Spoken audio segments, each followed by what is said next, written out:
Discussing English with Mr.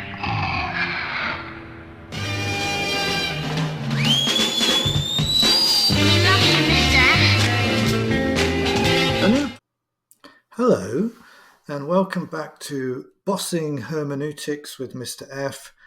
Hermeneutics is just a fancy way to say interpretation, and that's what you'll all be doing when you're thinking about talking about the set text that you're studying. And today what I wanted to do was mention a famous Shakespearean academic scholar who was at Cambridge called Frank Kermode, because sometimes I think one can feel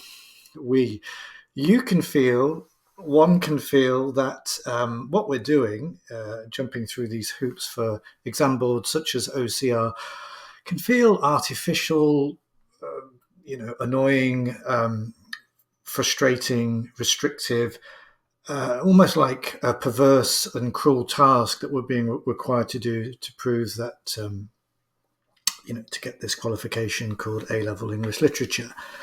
And yet, if we read some scholarship, some academic criticism, and this is in the popular mode by Frank Kermode, available from Penguin Classics. It's a fairly old text. Let's have a look.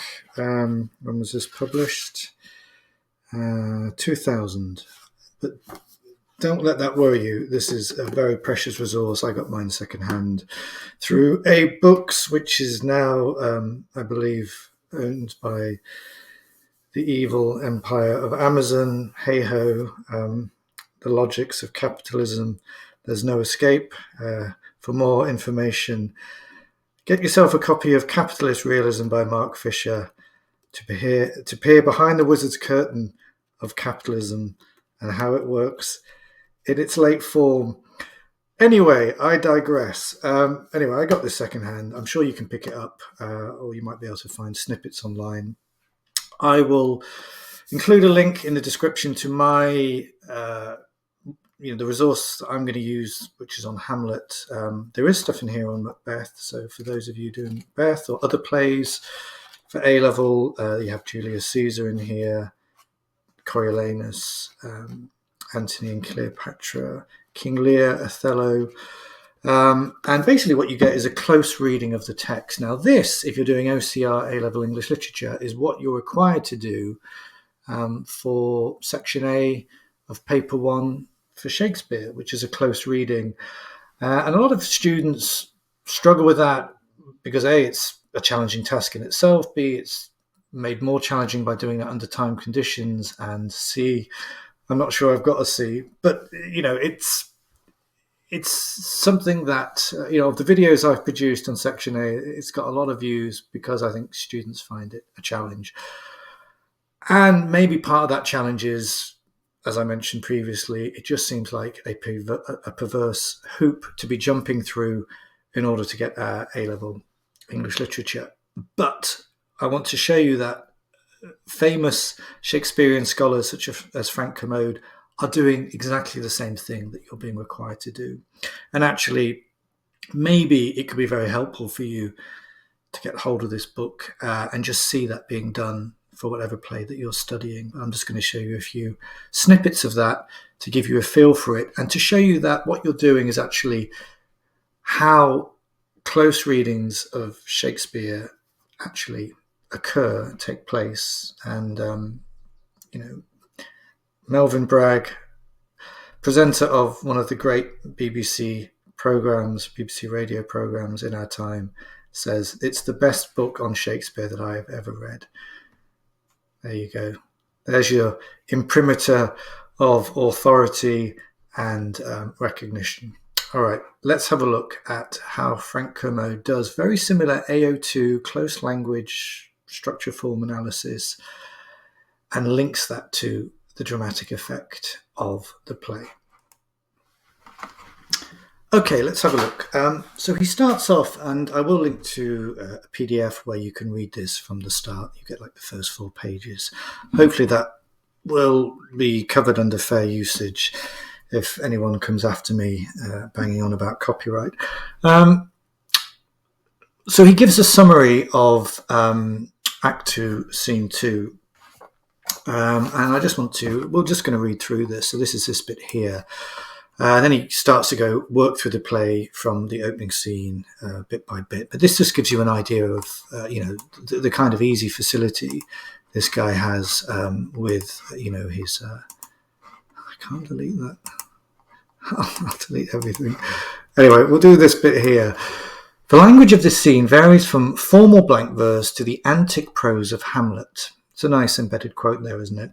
His conversations with Rosencrantz and Guildenstern are in muscular prose, at first generous in tone, later darkened by suspicion. So there we can see how we can apply tone to a text. Hamlet's drama criticism, like the discussion about the London theatres and the advice to the actors on acting that come later, is also in prose, this time topical and critical.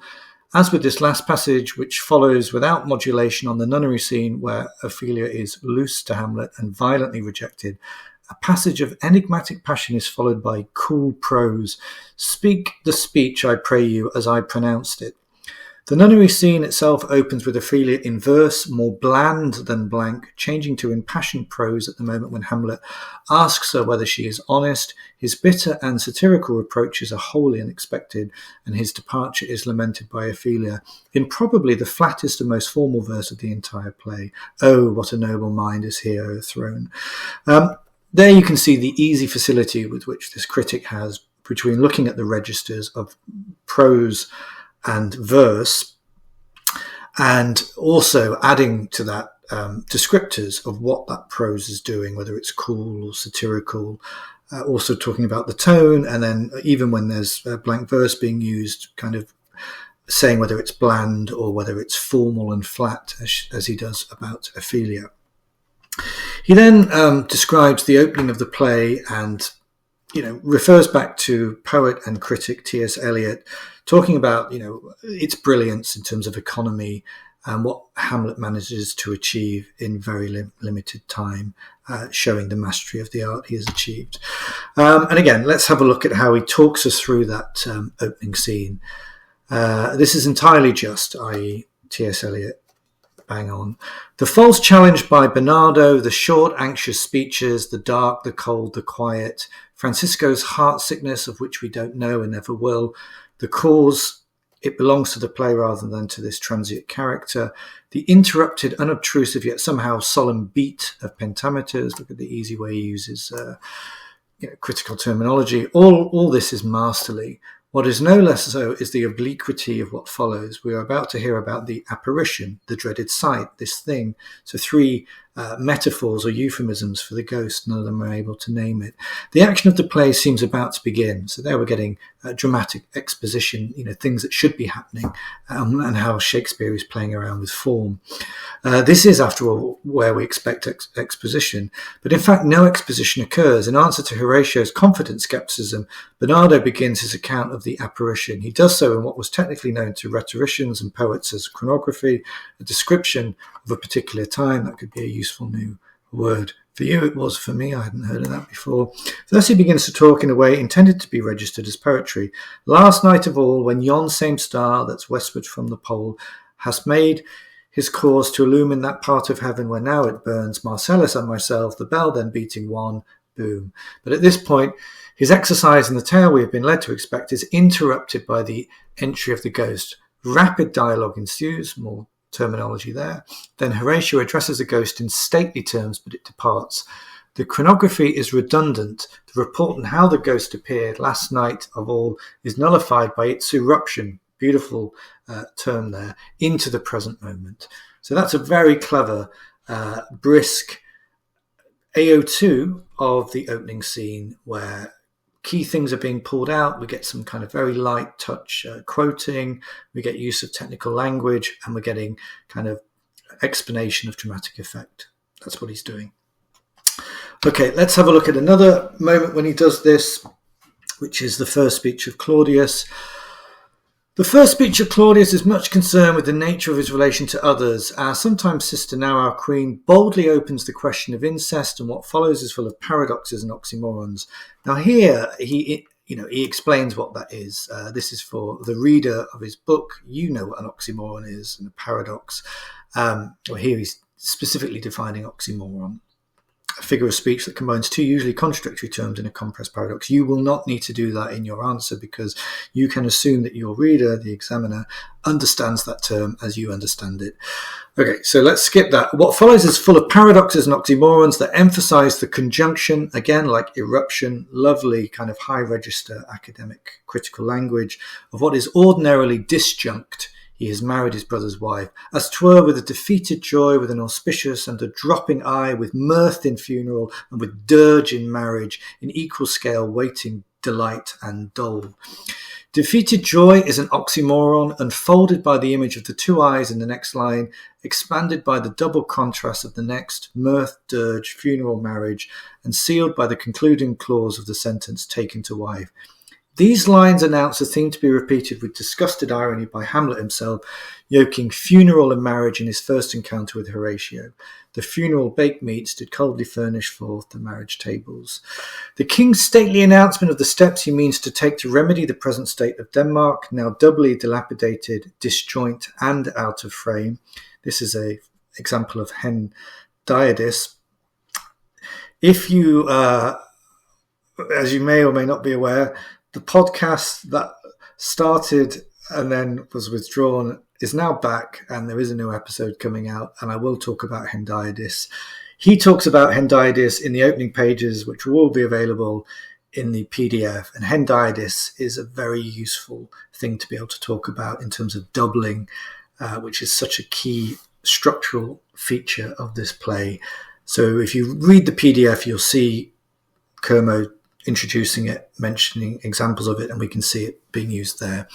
Not only demonstrates his easy enjoyment of power, paralleled in his easy enjoyment of Gertrude, but also expresses his priorities. He knows Hamlet is present and has important business with him, but instead of beginning it, he turns to Laertes and his father, Polonius, and discusses their request that the son might return to college. Interesting. Another form of doubling there then might be delay. We know that Hamlet's problem is one of delay, and we've talked about that in previous videos of why that might be, and I think in the first podcast. But what's not, I hadn't spotted here that maybe Claudius is also a master at delaying things, but more nefariously because he wants to annoy Hamlet, or maybe just a demonstration of power, or dismissiveness, lack of importance. You could explore that in different ways, but it is a kind of doubling, even if it's inverse in why it's being done. His consent enables Laertes to exhibit some very courtly doubling when he requests the king's leave and favour. His thoughts and wishes tend there, but he needs the king's gracious leave and pardon before he can depart. Again, Hendiadys, doubling, an important structural feature of this play. Do go back and read all 4 pages of the opening of the essay on Hamlet. Do try and get hold of a copy. Maybe you could ask your school library to get that for you, or go to a library and borrow it. There is stuff there on other Shakespeare plays like Coriolanus, Antony and Cleopatra, Othello, King Lear, Macbeth. So other interested parties might want to look at that book as well. There we are. I will be trying to upload a few more things between now and the summer. You know what to do. Likey like, subby sub, and I will be back with more felicity anon. Bye for now.